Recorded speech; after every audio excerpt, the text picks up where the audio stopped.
کیا آپ کو معلوم ہے سونے سے پہلے یہ 14 کام کر کے سویا کرو؟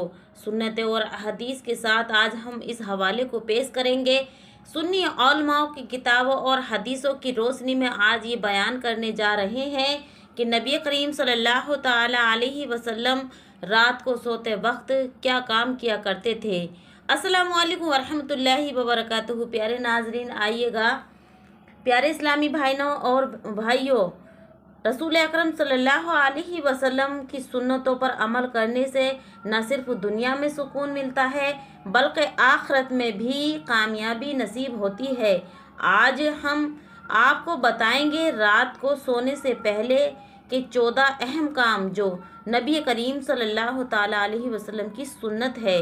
تو آئیے گا پیارے عزیزوں، پیارے اسلامی بھائیوں اور بہنوں، آج ہم ایک ایک کر آپ کی خدمت میں رکھنے کے لیے جا رہے ہیں۔ انشاءاللہ تبارک و تعالیٰ امید ہے کہ آپ کو بھی پسند آئیں گے۔ پیارے ناظرین، اگر آپ یہ عمل اپنی زندگی میں اپناتے ہیں تو زندگی خوشگوار گزرے گی۔ آفتیں، بلائیں اور بہت بری جو آفتیں ہوتی ہیں ان سے انشاءاللہ تبارک و تعالیٰ امید ہے کہ آپ حفاظت سے رہیں گے۔ تو پیارے عزیزوں، آئیے شروع کرتے ہیں ویڈیو۔ پہلے نمبر پر آتا ہے کہ نبی کریم صلی اللہ تعالیٰ علیہ وسلم نے ارشاد فرمایا، رات کو پہلے نمبر پر وضو کر کے سونا۔ رسول اکرم صلی اللہ علیہ وسلم نے ارشاد فرمایا، جب تم سونے لگو تو وضو کر لو جیسے نماز کے لیے وضو کرتے ہیں۔ صحیح بخاری حدیث نمبر 247 پر یہ حوالہ موجود ہے۔ کیونکہ پیارے عزیزوں، پیارے اسلامی بھائیوں اور بہنوں، رات کو نبی کریم صلی اللہ علیہ وسلم کا معمول تھا کہ وضو کے بغیر نہیں سویا کرتے تھے، آپ وضو کے ساتھ ہی سویا کرتے تھے۔ تو جو کام آپ نے کیے وہ اپنی امت کو بھی اچھے سے بتلائے اور ان کو کرنے کی تاکید کی۔ تو پیارے عزیزوں، پہلا کام یہ ہو گیا اور یہ سنت بھی ہے اور اللہ کے فرشتے اس بندے کے لیے دعائیں کرتے ہیں۔ اب دیکھیے گا رات کو دوسرا کام کیا کرنا ہے۔ آپ کو دوسرا کام مسواک کر کے، یعنی کھانا کھانے کے بعد جب ہم نماز پڑھتے ہیں، نماز پڑھیں تو جب کر لیں مسواک، اور یا پھر سونے کے ٹائم جیسے کہ سونے جائیں تب بھی آپ کر سکتے ہیں۔ سونے سے پہلے مسواک کرنا سنت ہے۔ مشکوٰۃ المصباح جلد نمبر 1 صفحہ نمبر 52 پر پیارے عزیزوں یہ حدیث پاک موجود ہے۔ اور تیسرے نمبر پر آتا ہے بستر جھاڑ کر سونا، یعنی رات کو جب آپ سونے جائیں تو بستر کو جھاڑ کر اچھی طرح سے جب بچھائیں۔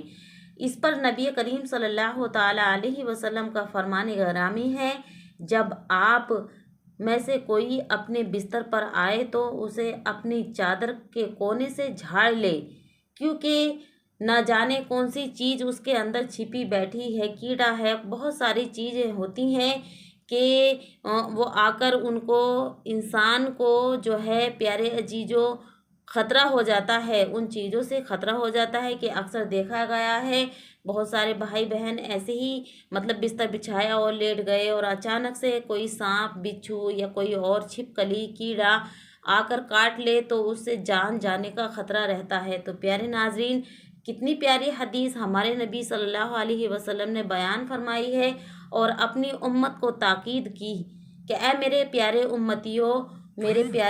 امتیوں، ان باتوں سے بچو، یعنی ان کاموں کو ضرور کرو، اور ان کاموں سے بچو یعنی بغیر جھاڑے بستر پر نہ لیٹیں بلکہ اپنے بستر کو اچھے سے جھاڑ کر جب ہی بچھائیں۔ تو یہ صحیح بخاری حدیث نمبر 6320 پر حوالہ موجود ہے، یہ حدیث پاک موجود ہے۔ پیارے عزیزوں، یہ بہت اہم باتیں ہیں جو ہم کو اپنی زندگی یعنی روزمرہ کے معمول میں اپنانی چاہیے۔ نمبر 4 پر آتا ہے سونے کی دعا پڑھنا، یعنی سونے کے وقت جب بستر پر جائیں تو یہ دعا ضرور پڑھا کریں۔ اسے ہمارے نبی حضرت محمد مصطفیٰ صلی اللہ علیہ وسلم جب حضور اکرم صلی اللہ علیہ وسلم جب سوتے تو یہ دعا ضرور پڑھا کرتے تھے، اللہم بسمک اموت و احیا۔ صحیح بخاری حدیث نمبر 7393 یہ حوالہ موجود ہے، یہ حدیث پاک موجود ہے، اور اس کو میں اسکرین پر بھی انشاءاللہ تبارک تعالیٰ لگا رہی ہوں، آپ اس میں دیکھ کر یاد کر لیں۔ اب دیکھیے گا 5ویں نمبر کا عمل یہ ہے آیت الکرسی پڑھنا، یعنی جب آپ اپنے بستر پر جائیں تو آیت الکرسی کس طرح پڑھیں۔ اس کو اللہ کے نبی صلی اللہ علیہ وسلم نے ارشاد فرمایا، جو شخص سوتے وقت آیت الکرسی پڑھ لے تو اللہ اس پر ایک فرشتہ مقرر فرما دیتا ہے اور شیطان اس کے قریب نہیں آتا۔ صحیح بخاری حدیث نمبر 2311 پر پیارے عزیزو یہ حوالہ موجود ہے۔ اب دیکھیے گا چھٹے نمبر پر کون سا عمل ہم کو کرنا ہے۔ یہ بہت پیاری حدیثیں ہیں، بہت پیارے کام ہیں پیارے عزیزو، ان کو اپنی زندگی کے روزمرہ میں ضرور اپنائیں، اپنی زندگی کا معمول بنائیں، سنت رسول پہ چلیں۔ دیکھیے گا چھٹے نمبر پر آتا ہے سورہ اخلاص، سورہ فلق اور سورہ ناس پڑھنا۔ اس پر نبی کریم صلی اللہ علیہ وسلم کا ارشاد گرامی ہے کہ آپ ہر رات یہ تینوں صورتیں پڑھ کر اپنے جسم پر دم کرتے تھے اور جب ہی سویا کرتے تھے۔ آپ صلی اللہ علیہ وسلم کا یہ معمول تھا کہ آپ صلی اللہ علیہ وسلم ان تینوں صورتوں کو پڑھ کر اپنے اوپر دم کیا، پھر اس کے بعد سویا کرتے تھے۔ صحیح بخاری حدیث نمبر 5017 پر یہ حوالہ موجود ہے۔ اب دیکھیے گا پیارے ناظرین 7ویں نمبر پر آتا ہے سورہ ملک کی تلاوت کرنا۔ جو انسان رات کو سوتے وقت سورہ ملک کی تلاوت کرتا ہے اس پر اللہ کے نبی صلی اللہ تعالیٰ علیہ وسلم نے کیا بیان فرمایا ہے، یہ سورت قبر کے عذاب سے بچانے والی ہے، اور جو ہے رات کو اگر انسان پڑھ لیتا ہے تو صبح تک اس کو خیر و عافیت میں گزرتا ہے۔ اگر اس انسان کی رات کے وقت موت ہوئی تو پیارے ناظرین اس کو عذاب قبر نہیں ہوگا، جہنم کا عذاب نہیں ہوگا، بلکہ وہ آسانی کے ساتھ سکون کے ساتھ قبر میں آرام فرمائے گا۔ پیارے ناظرین سنن ترمذی حدیث نمبر 2891 میں یہ حوالہ موجود ہے۔ اب دیکھیے گا 8ویں نمبر پر آتا ہے توبہ اور استغفار کرنا۔ سونے سے پہلے اپنے گناہوں پر توبہ کر لینا اور یہ سنت رسول ہے، یعنی رات کو سونے سے پہلے اپنے گناہوں کی توبہ کر لینا یہ سنت رسول ہے۔ ابو داود حدیث نمبر 5056 پر یہ حوالہ موجود ہے۔ پیارے ناظرین یہ بہت اہم باتیں ہیں کہ روزمرہ میں نہ جانے کتنی غلطیاں ہم سے ہو جاتی ہیں۔ آپ نے دیکھا ہوگا کہ بہت سارے گناہ صغیرہ ہو جاتے ہیں، انجانے میں ہو جاتے ہیں، تو ان کی ہم کو معافی تلافی کر لینی چاہیے، اس سے ہمارے گناہ معاف ہوتے ہیں اور اللہ خوش ہوتا ہے۔ جیسے کہ دن میں ہم سے چونٹی ہی مر گئی، اس کا بھی ہم پہ گناہ ہوگا، تو کیوں نہ ہم اللہ سے توبہ کریں۔ اب دیکھیے گا 9ویں نمبر پر آتا ہے دائیں کربٹ پر سونا۔ اس پر رسول اکرم صلی اللہ علیہ وسلم کا فرمان ہے، آپ صلی اللہ علیہ وسلم ہمیشہ دائیں کربٹ پر سوتے، اور صحیح بخاری کے اندر یہ حدیث پاک موجود ہے کہ آپ صلی اللہ تعالیٰ علیہ وسلم دائیں کربٹ یعنی سیدھی کربٹ لیٹ کر سویا کرتے تھے۔ اب 10ویں نمبر پر آتا ہے دونوں ہاتھوں کو کانوں کے نیچے رکھ کر سونا۔ حضور اکرم صلی اللہ علیہ وسلم دائیں ہاتھ کو بائیں رخسار یعنی دائیں رخسار کے نیچے رکھتے تھے، دائیں ہاتھ کو دائیں رخسار کے نیچے رکھتے تھے اور جب سویا کرتے تھے۔ صحیح بخاری حدیث نمبر 6314 پر یہ حوالہ موجود ہے۔ اب پیارے ناظرین 11ویں نمبر پر آتا ہے کلمہ طیبہ پڑھ کر سونا، یعنی کلمہ شریف پڑھ کر سونا۔ رسول اکرم صلی اللہ تعالیٰ علیہ وسلم نے ارشاد فرمایا، جو شخص کلمہ پڑھ کر سوئے اگر اسے اسی رات میں مر جائے، یعنی اسی رات میں اس کو موت آ جائے تو ایمان پر موت ہوگی۔ مسند احمد حدیث نمبر 3387 پر یہ حوالہ موجود ہے۔ پیارے عزیزو، پیارے اسلامی بھائیوں اور بہنوں، یہ بہت اہم باتیں ہیں جو میں آپ کو بتلا رہی ہوں کہ آپ نے اکثر دیکھا بھی ہوگا کہ کچھ بھائی بہن رات کو سوئے اور صبح کو معلوم ہوا کہ ان کا انتقال ہو گیا، تو اس لیے اگر رات کو کلمہ طیبہ آپ پڑھ لیتے ہیں تو انشاءاللہ تبارک و تعالیٰ آپ اللہ کی امن و امان میں رہیں گے، اور اگر مریں گے تو اگر انتقال ہوتا ہے تو آپ کا ایمان پر خاتمہ ہوتا ہے۔ تو پیارے ناظرین یہ مسلمان کے لیے بہت اہم بات ہے کہ انسان کا خاتمہ ایمان پر ہو۔ سبحان اللہ، ہر انسان یہ چاہتا ہے کہ ہمارا خاتمہ ایمان بالخیر ہو۔ تو پیارے ناظرین باتوں کا بہت ہی اہم باتیں ہیں، ان کا خیال اپنی زندگی میں ضرور رکھنا چاہیے، اور صرف 1 سیکنڈ لگتا ہے، 1 سیکنڈ سے بھی بہت کم کلمہ طیبہ پڑھنے میں، تو کیوں نہ ہم پڑھیں۔ اب دیکھیے گا 12ویں نمبر پر آتا ہے نفل یا تہجد کی نیت سے سونا۔ رات کو جب ہم بستر پر لیٹیں تو نیت کر لیں کہ نفل پڑھ لیں گے یا تہجد پڑھیں گے، ہم اٹھیں گے، تو اس کو آپ بہت ہی بڑی فضیلت ہے اس پر نبی کریم صلی اللہ تعالیٰ علیہ وسلم کا ارشاد گرامی ہے کہ صحابہ کو نصیحت فرماتے، آپ صلی اللہ علیہ وسلم صحابہ اکرام کو نصیحت فرماتے کہ نیت کر کے سویا کرو، تو اس سے جو ہے ثواب حاصل ہوتا ہے۔ پیارے ناظرین، یہ بہت اہم باتیں ہیں۔ ابو داود حدیث نمبر 1310 پر یہ حوالہ موجود ہے۔ اب دیکھیے گا 13ویں نمبر پر کیا آتا ہے۔ 13ویں نمبر پر آتا ہے صدقہ یا نیک نیت کرنا، یعنی رات کو سوتے وقت بستر پر لیٹنے سے پہلے آپ یہ نیت کر لیں کہ صدقہ کریں گے ہم صبح کو، یہ نیت کرنا بہت بہتر ہے۔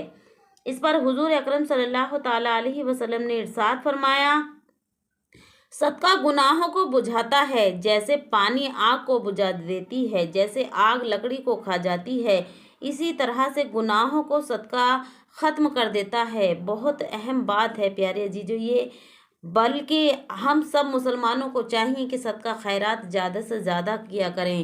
یہ نہیں کہ آپ پیسے سے ہی کریں گے، کسی کی مدد کر دیا کریں، کسی کا بوجھ اٹھا دیا کریں، کسی کو راستہ پار کرا دیا کریں، کسی کی کوئی دل جوئی کر دیا کریں، کسی کو مسکرا کر دیکھ لیا کریں، اس سے بھی صدقہ ہوتا ہے۔ یہ بہت اہم باتیں ہیں، مسئلے ہیں جو آج کل کی جنریشن ان سے دور ہوتی چلی جا رہی ہے، اور لوگ باغ اور اسلامی بھائی بچے ان باتوں کو نہیں سمجھ پا رہے۔ یہ سوچتے ہیں ارے ہمارے پاس تو خود پیسے نہیں، ہم کس کو کہاں سے دیں۔ نہیں میرے پیارے ناظرین، آپ جتنا کما رہے ہیں میرے اسلامی بھائیوں، میری پیاری بہنوں، آپ کما رہے ہو، اس میں اگر آپ نے 100 روپے کمائے، اس میں سے اگر 5 روپے یا 2 روپے کسی کو دے دو تو بہت اچھی بات ہے۔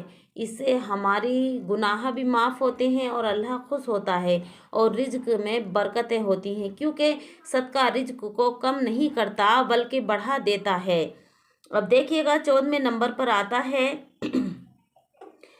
کسی کے ساتھ کینہ یا بغض نہ رکھنا، یعنی جب رات کو بستر پر جائیں تو کینہ بغض اپنے دل سے نکال دیں، اس کو معاف کر دیں۔ اس پر نبی کریم صلی اللہ تعالیٰ علیہ وسلم نے ارشاد فرمایا، ہر رات جب تم سویا کرو تو دل سے کینہ اور بغض نکال دو اور اس کو معاف کر دو اور اللہ کی رضا حاصل کر لو، یعنی اللہ کی رضا میں راضی ہو جاؤ اور اللہ کے توکل، اس چیز کو چھوڑ دو، اس انسان کو چھوڑ دو کہ اس نے تمہارے ساتھ کیا کیا۔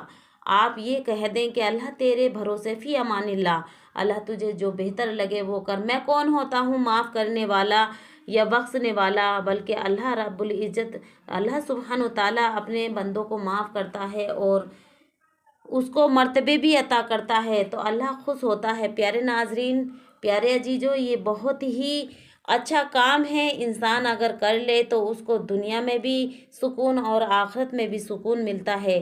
دنیا میں بھی اس کی ترقی ہے اور آخرت میں بھی اس کی ترقی ہے، کیونکہ وہ آخرت کا بھی سامان کر رہا ہے۔ اور پیارے عزیزو، یہ بہت ہی اہم باتیں تھیں جو میں نے آپ کو بتلائی ہیں۔ یہ حدیث جو میں نے آپ کو بتلائی ہے 14ویں نمبر کی، کہ ہر رات جب تم سویا کرو تو دل سے کینہ اور بغض نکال دیا کرو۔ مسند احمد حدیث نمبر 23630 پر یہ حوالہ موجود ہے۔ پیارے ناظرین، اختتام میں یہ ہے کہ پیارے بھائیوں اور اسلامی بہنوں، 14 یہ سنتیں جو میں نے آپ کو بتلائی ہیں، اگر ہم رات کو سونے سے پہلے کر لیں تو یہ نہ صرف ہمیں سکون اور حفاظت دیں گی، بلکہ اللہ رب العزت کی کریمی اور اللہ رب العالمین کی رحمتیں بھی نصیب ہوں گی، اللہ رب العالمین کی برکتیں ہم کو نصیب ہوں گی، اللہ تبارک تعالیٰ کی خوشنودی حاصل ہوگی۔ تو پیارے ناظرین، یہ بہت ہی اہم باتیں آسان طریقے سے میں نے آپ کو بتلائی ہیں، امید کرتی ہوں کہ آپ سب کو ضرور پسند آئی ہوں گی۔ اگر پسند آئی ہوں تو آپ کومنٹ باکس میں آمین ضرور لکھیں اور اپنی بہن کو دعاؤں میں یاد رکھیں، اور اللہ رب العالمین سے دعا ہے کہ ہم سب کو سنت رسول پر چلنے کی توفیق عطا فرمائے۔ جو یہ میں نے 14 باتیں آپ کو بتلائی ہیں، یہ حدیث سے ثابت ہیں اور ہمارے نبی صلی اللہ علیہ وسلم کی پیاری پیاری سنتیں ہیں، اور نبی کریم صلی اللہ علیہ وسلم کی سنتوں پہ عمل کرنا ہم سب کو ضروری ہے، کیونکہ ہم ان کی امت میں ہیں۔ اگر ان کی سنتوں کو ہم عمل نہیں کریں گے تو ہم گنہگار ہوں گے، اور ہماری کہیں ہم کو سکون نہیں ملے گا، کہیں ہماری معافی نہیں ہے، کہیں ہماری بخشش نہیں ہے اگر ہم سنتوں کو چھوڑیں گے، کیونکہ یہ بہت اہم باتیں ہیں سنت رسول پہ چلنے کی۔ اللہ رب العالمین، اللہ تبارک تعالی ہم سب کو سنت رسول پہ چلنے کی توفیق عطا فرمائے، اپنی امن و امان میں رکھے اور ہر بلا ہر مصیبت سے محفوظ رکھے۔ تو اب میں آپ سے لیتی ہوں بداع۔ اللہ حافظ، صبح خیر، السلام علیکم ورحمۃ اللہ وبرکاتہ۔ پیارے ناظرین، چینل پہ نیو ہے تو سبسکرائب ضرور کر لیں۔